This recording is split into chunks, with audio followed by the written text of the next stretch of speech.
Let's take you to South Carolina now, where a convicted murderer will be the first person executed by firing squad in recent history.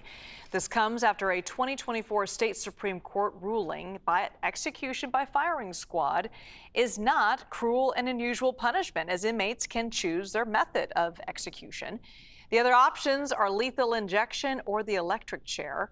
Brad Sigmon, who murdered his girlfriend's parents back in 2001, chose death by firing squad. His execution date is set for tomorrow. His lawyer asked the South Carolina Supreme Court to delay the execution and to give Sigmon time to reconsider the method, but the court rejected those efforts. Let's bring in CBS News Crime and Public Safety Unit Senior Coordinating Producer Anna Schecter. Thank you so much for being with us, Anna. Can you tell us a little bit more about this case and why he chose to have a firing squad execution? Sounds unusual. It is unusual, Liz. In fact, this hasn't been very rarely used, but he chose it because, his lawyer told me just a couple of hours ago, because there have been so many problems with lethal injection in recent years. In fact, a couple of his close friends that he calls brothers who were on death row with him recently were executed by lethal injection, and it took at least 20 minutes for them to die. There have been a spate of issues with this around the country. In fact, it's the most botched method used in this day and age. It was, of course, introduced in the 1980s, viewed as a more humane way of carrying out executions. The other method, which was actually the default method currently in South Carolina, is the electric chair. But his lawyer cited issues with burning, mutilation that can come from that, and cited the age of the electric chair that is used in the state. And so he picked the least bad option according to the information presented to him. That's according to his lawyer. We have reached out to his former girlfriend, the daughter of the two people that he murdered and admitted to murdering. It was a brutal case back in 2001. We have not heard back from her, but she did tell USA Today that she wants him held accountable, but does not agree with the death penalty.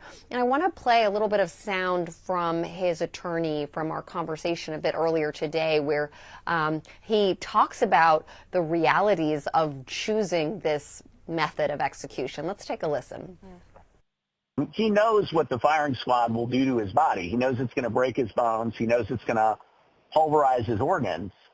And it's a measure of how impossible the choice was here because of all the information about lethal injection that was concealed, that he's chosen this.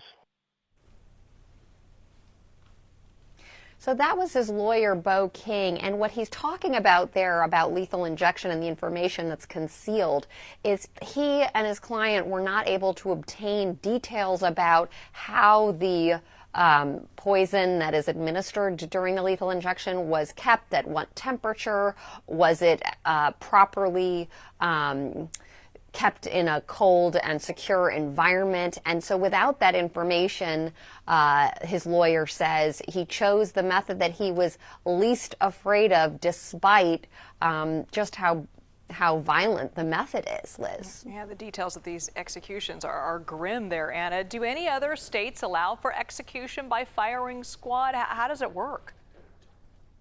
Yes, there are 5 other states that do allow for it.